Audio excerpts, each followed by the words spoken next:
Hello there again, everyone. Good evening. Welcome back to Carpo's channel. And I have decided that I am renewing 15 minutes of free thinking. Oh wait, it's over here. For another season. And I guess what I mean by that is another year has gone by and I've done some processing and thought about what my channel means to me.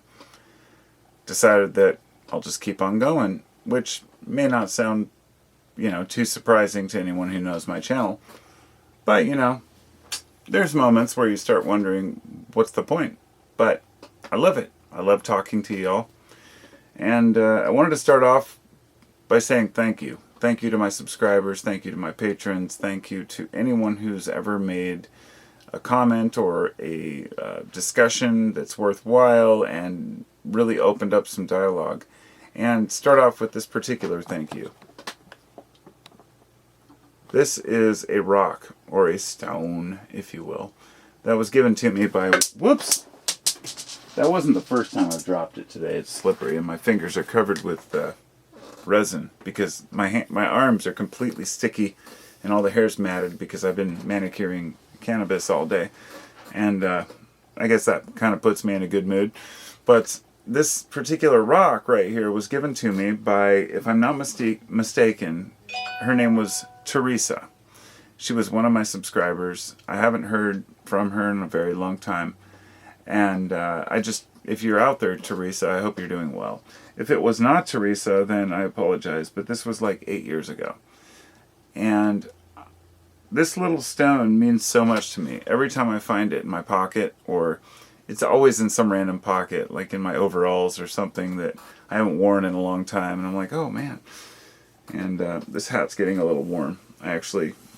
It came with a pair of pajama bottoms, and I have the Santa coat back here. Well, the whole get up and whatnot, but I decided it'd be kind of funny to do that for Halloween. But the thank you rock is one of a few things that my subscribers have sent me. Blaze Harmon is, you don't talk a lot, but I know you're out there. He has sent me a few crystals and some various necklaces and this peacock with some fake, jewels in it, things like that. Everything means a lot to me. Everything. And I've thought a lot about this nostalgia and the things that people have given me. For example, I had a friend who I lived with. I knew this would happen. I should just put it on airplane mode every time I make a video because nobody ever texts me until I'm making a video. So, I had this friend.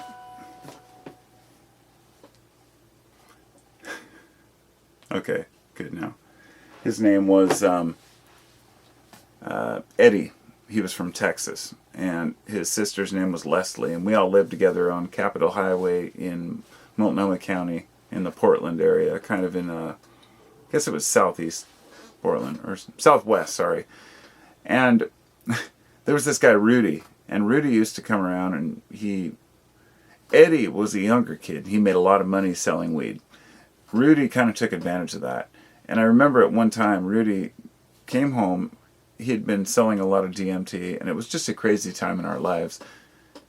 And he goes, "Here, man, I got you this." And I think it was for my birthday. But it was this little carved wood piece made out of a natural branch coming off of a piece of wood. It was really beautiful, but it was carved like a face. I still have it to this day, and I still put it up, even though I know he ripped off my friend, and we had all kinds of falling out and whatnot. Gifts are gifts. So I just wanted to say, that's, I guess, a long way of saying thank you to the people who have sent me any gifts. It means a lot. It's weird.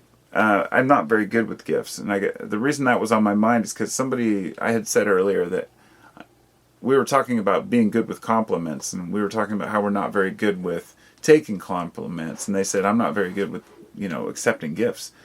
And I realized I'm not either. It's weird. It's awkward, But I love giving gifts, but I'm horrible at giving gifts. If anybody can relate to that, please let me know, because I want to give people stuff, but I don't want to buy junk and waste my money. It's not about not wanting to spend the money. It's about really not knowing what to buy that's, you know. And people say, well, it doesn't matter, it shouldn't matter. But it does matter. We're all commercialized. We're all buying shit that we don't need. So, I don't know. It's kind of an interesting concept to me. And, I don't know. I don't have any particular point to this video, so, you know, this is my Sunday ramble. But this stereo right here over my shoulder, this is an absolutely beautiful piece of machinery, and I was going to make this video about this later. And what I wanted to talk about was not the stereo, but the fact that the videos that when I've talked about stereo equipment and stuff are the ones on YouTube that I get the most comments from, because I'm kind of a audiophile, stereo junkie. I hate the word audiophile. But this thing right here is a Sansui QRX 5500A. It's, dude, it's unbelievable, the story behind this thing. And our family was, let's say they had to move from the property they had, they'd sold it. He had all this old stereo crap. And when we were going to help them move and clean out the place, he told me, you know, oh, well, he says he has a stereo sitting out on the junk pile and you might be interested. And when I got there, he said that, or whatever it was. So he's like, yeah, there's this, you know, stereo out here, you might want it. I don't know, I heard you collect stereos, but I don't know if it's worth anything. I come out there, this thing weighs over 50 pounds. It's unbelievable. Let's just put it this way. I found one of these for sale online for $650 with the peeling casing, just like this one has. This is a very, very heavy unit. It's a quadraphonic receiver. It basically takes, 4 pairs of speakers, or 8 speakers total, and each of those can be divided into several different channels. So you can go to like surround sound, channel 1, channel 2, and you won't be able to hear it there, but different speakers, different setups, and some of the lights need to be fixed, some of the stuff, but it's very exciting to me that I took the thing from the pile. It was raining out, and I said, well, it's probably water damage. So I took it home, put it underneath a shelf, and I left it there for about a year and a half. Yeah, it's about at least 2, maybe 2 years. Haven't touched it since. I was like, if there's any moisture in there, you turn on an old stereo, you're gonna blow out a circuit or fuck something up. So I left it, and I pulled it out the other day, plugged it in, hooked up my turntable, and started rocking some Marley, and I was just like, dude, this thing sounds epic, amazing. And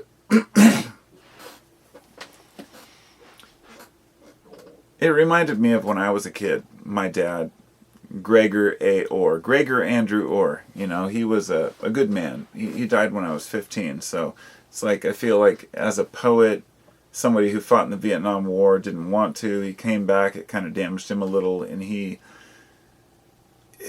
wrote a lot of poetry. I still have all of it, and I'm very grateful for that, but he didn't really get to express himself enough. And he died when he was 42. And I'm 44 now, so when I hit 42, it was one of those moments where I'm like, oh shit, you know. I'm not going to get into anything depressing here. It's not about that. It's more of a celebration of the fact that when I was a kid, he used to rock Bob Marley records, and he would play them on a silver-faced stereo, just like one of these.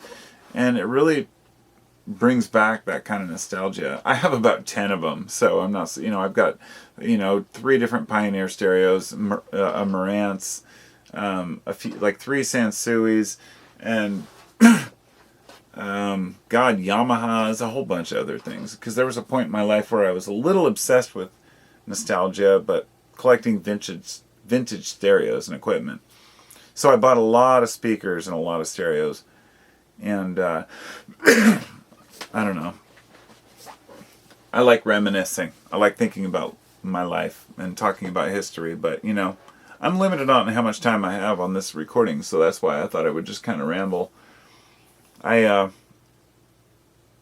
was going to make a video the other day about my first LSD experience, and I thought, you know, it feels very tacky to talk about those things. I thought, but that was 1990. You know, that was straight up 30 years ago when I took LSD for the first time, and I thought, it changed my life. I mean, my wife and I were talking about it the other day, and she was saying how, when we were kids, most people just took psychedelics to party. And I said that we all did too, but there was this one moment, like the second time I took it, I took a really heavy dose. We tripped really hard all night in my garage. It was the garage hole. It was my bedroom. It had a stereo set up and all this stuff. Flags and our, tapestries, incense. And in the morning at about 5 a.m. we went and climbed on the roof and hung out and looked at the stars. And then right when the first light started coming, we said, let's go down to the train trestle. This is a train bridge between Lake Oswego, Oregon, and Milwaukee, Oregon. Very well known by anybody who's lived in that area. There's only one of them. It has this little spot right in the middle where you can climb down around the tracks and stand underneath, and it has spray paint and stuff like that.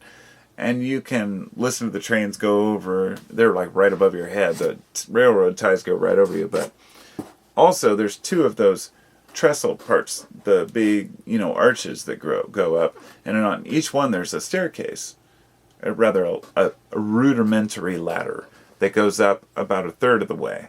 And then it starts to slope up, and the rest of it's just bare girder about this wide. So my friend and I had been tripping all night, and I would like to make a disclaimer here. I do not recommend this. Please do not ever do anything like this. Don't let this, be misinterpreted as, oh, everybody, this is a great thing you should do. And that's obvious, but, in today's world, you never know. But be safe if you're ever going to do psychedelics. Be in a safe location. Don't go roaming around on bridges. But we knew what we were doing. We went down, my friend and I were talking and hanging out right in the middle of the bridge, and then I said, I'm going to climb up the ladder. So I climbed up it, got to the top where we usually sit, about a third of the way up, and I said, no, I'm going to go all the way up. So I went up at least to the top of the trestle, right where between the two. And right about then, the sun was starting to come up from the horizon, like right in front of me, over this beautiful Willamette River, sparkling as the sun just started to peak. And I watched the whole thing rise, and tears were rolling down my cheeks. Not because I was getting my eyes fucked up by the sun, mind you. It was just like this amazing reborn moment. And I heard my friend, he goes, "Hey, fried guy." I'll never forget hearing that. And I looked down, and he was way down on the shore. He had gone all the way down to the bridge, climbed down this crazy little, bluff that we had to get down, and went down, and he was sitting on the shore. And I remember he was doing his thing, I was doing mine. I turned and proceeded to watch the sunrise. And I felt like once the sun was up over the horizon, I had been reborn. From then on, I really had an interest in psychedelics and what they could do for me. And it changed my life immensely, that whole process of getting to know myself and understanding who I am. And, to me, it's fascinating that I don't talk about psychedelics more often, because I love those experiences, but I also fear them. And I don't think most people understand that, or what I mean by that. If you talk to anybody who's a true psychonaut that has been in the game for a while, and that's not arrogant, but rather, I've been tripping for 30 years, okay? I have had, at least 100 psychedelic LSD experiences before I was 18. I can write them. I wrote them all down at one time, all the different types I'd taken. Each experience was unique. Each experience had a crazy different people we were with, different locations, what they call set and setting. When I was 17 or 18, I bought this book called The Psychedelic Experience by Timothy Leary and Ralph Metzner. I believe it was Ralph Metzner. I think that's his name. And it was all about, based on the Tibetan Book of the Dead, they realized there was a correlation between the death and rebirth experience on psychedelics. And it was a fascinating book. It taught me about being prepared, get everything ready, be comfortable before you do psychedelics.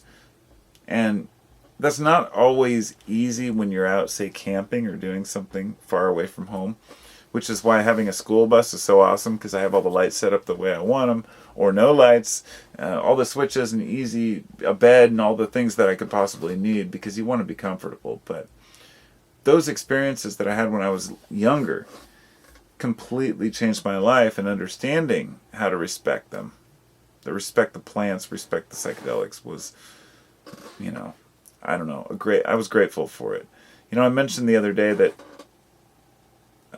it was Psyched Substance. He's a well-known psychedelic YouTuber, and he made a video the other day talking about MDMA and what he's learned. And during that video, he talked about how if you abuse it, you lose the magic. And I was saying that I was really grateful that even though I was doing psychedelics in 1990, 91, going to dead shows, I never touched MDMA until about 2005, maybe, something like that. Might have been a little before that, but that was just like maybe once. And then since then, it's been maybe 10 years. I only touch it once in a while because I respect what it is. Like I respect kratom, like I respect cannabis, or any other plant or herb or chemical, for that matter. Why did I move into drugs? Well, because I think that it's important we talk about these things. Especially with Oregon having Measure 109 and 110 on the ballot. 110 legalizes all drugs.